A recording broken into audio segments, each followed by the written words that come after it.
Hello and welcome to my first assignment for conflict management. My name is Will Reynolds and I am joined here today with my brother Sam. Hello. Sam will be interviewing me today based on what I've learned so far in class and how I've applied some of those concepts into my leadership role. You can go ahead and get us started, Sam. Yeah, thanks for taking the time to talk today, Will. All right, so let's start with the first question. What have you learned about workplace conflicts while leading or managing in this class so far? Yeah, definitely. What I have learned, it is not a battle in which one side emerges victorious over the other, and it's certainly not something you want to avoid. Conflict can be in itself an opportunity to learn, to grow, and transform not only your working relationships but your personal ones as well. It can be really used as a tool. As an assistant manager at Sherwin-Williams, I used to approach conflict the same way I'd probably approach putting out a fire. I would approach it quickly, but I would hope it wouldn't spread or come up again. But as I've kind of gone through this class, it's really shifted my mindset, especially through the recommendations of the authors Cloak and Goldsmith, that they tell you to really adopt a mindset that you want to be positive attitude towards problem solving. Instead of thinking like, oh, this is a problem caused by one person, I want to shift and try to approach it as a shared problem that we can really solve together. Another key takeaway has been trying to focus on interests over positions. As a manager, I come across, I would say, employee positions on a daily basis, whether it be schedules, responsibilities, workload, but the the reasoning or the explanation of why it matters to them necessarily isn't included. So when I start to shift to understanding and asking about their interests, this can really open up to more collaborative solutions. I've also really learned the importance of separating people from the problem. As a manager, that's been really huge and beneficial for me. In past conflicts, tension and emotions can arise where you start to feel, personally attacked, or, somebody labels one or the other as difficult, when in reality, their behavior can be influenced by stress, miscommunication, or just bad past experiences. Um, and finally, I would say strategy 6 from this past week's reading really stuck out to me. Strategy 6 is more about solving problems creatively as well as collaboratively. It's less about having the right answer and just being the go to person, and more about creating the space for better solutions to emerge through teamwork. Great. Now, for question two, tell me about a specific example involving workplace conflict that you've personally experienced in your leadership role. Yeah, my mind goes back to when I was still living in Iowa. I had a situation involving two employees who ultimately had a conflict over task distribution during, I would say, peak hours and busy shifts. One employee in particular mainly managed the front where they deal with customer interactions, answering the phone, fulfilling orders, while I had another employee in the back who would tint the paint, stock, do inventory, and set up delivery, those type of things. Over time, this gap of like understanding of their roles grew and created a lot of frustration. The employee working in the front felt overlooked or overwhelmed and unappreciated, while the person in the back who was doing as much work felt overlooked and their contributions were overall like mitigated.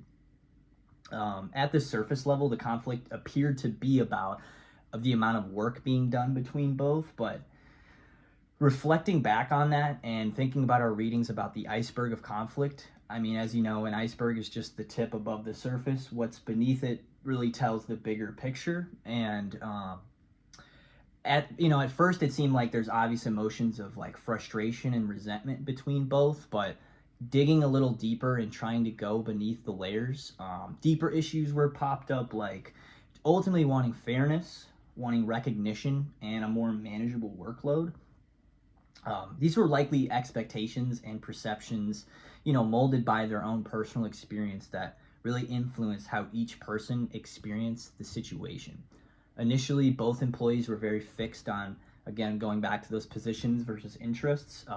Both were very focused on their positions. One was saying, I'm doing all the interactions, I'm doing all the bulk, where the person in the back was saying, I'm doing as much work, it's just not the same as yours. So it really just became a back and forth argument that really didn't lead to much. That makes sense. So how did you apply what you learned in this class to that situation? I mean, looking back, this is where the concepts from class really changed the outcome moving forward and how I would approach it. First, I would focus on separating the people from the problem. I wouldn't allow the conversation to just continue as like a accusatory back and forth about assumptions and attacks about, either or's work ethics.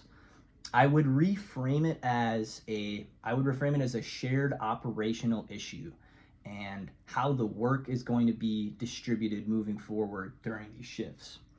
I also made it an intention to be hard on the problem but soft on the people, meaning all of my energy, my tone of voice, my inflection, my body language was all very positive, but I was very serious about resolving the conflict. Which really helped would reduce a lot of defensiveness and a lot of, not so great feelings, and really keep the conversation productive. Next, I would work on shifting the conversation from positions to interests. Questions like, why is this important to you? What specifically is frustrating you about your shifts? As well as what would a fair workload look like for you moving forward? Asking these type of questions would really help uncover that ultimately these employees had very similar interests. They wanted fairness, they wanted recognition, and they wanted to feel supported during those really tense and peak hours where, the work, it got ramped up. And this was definitely a turning point because it would reveal there wasn't really an opposition. Both employees had different experiences of the same situation is how I felt about it. Going back to strategy 6 and how I would apply that, which really emphasized solving problems with, again, not only like collaboration, but creativeness as well. Instead of me just jumping in and trying to fix something, I would invite them both into the process, involve them, and get them to brainstorm solutions collectively as a group. Talking through different options like rotating back and forth of the front and the back responsibilities between employees, or creating a clear expectation moving forward for task sharing, if I would put it that way. Another key concept was separating the problems from the solutions. Instead of just jumping straight into like, oh, I have to fix it, I have to determine exactly, I'd have to take time to define what exactly is the issue, when is it happening, and how exactly is it affecting the team. Because, once we have a shared understanding of the problem, the solution is much easier to agree upon collectively as a group, is kind of how I viewed it. Going back to emotions, I feel like you have to acknowledge them and not ignore them. Giving people the space to be honest without letting emotion drive and control the conversation, I think that really helps reduce a lot of the tension that gets felt and makes all members of that, this conflict feel heard. Going forward, I would probably shift all my intention and my focus on the future instead of the past. I don't think getting caught up in who did what and when is really beneficial to the situation. Instead, you want to understand like what do they want moving forward after this conflict? How could they better support each other?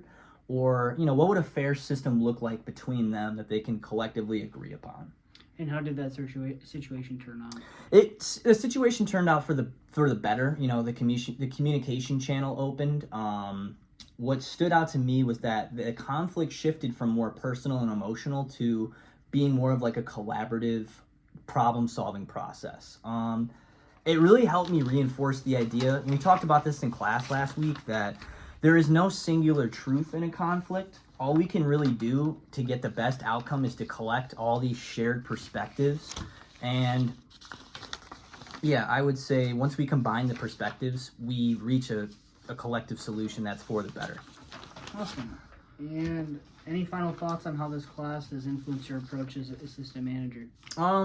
It's not something I'm going to avoid anymore. It's not a fire I'm just going to put out and, just run away from it. I'm going to view it as an opportunity. I'm going to shift my mindset into that positive problem-solving mode where, I use it as a tool to open up communication channels, and I ultimately open up that relationship between these two that was thought to be closed off. Overall, this really helped me move forward and not just resolving conflict, but to actually use it as a leadership tool moving forward in my career. Thank you.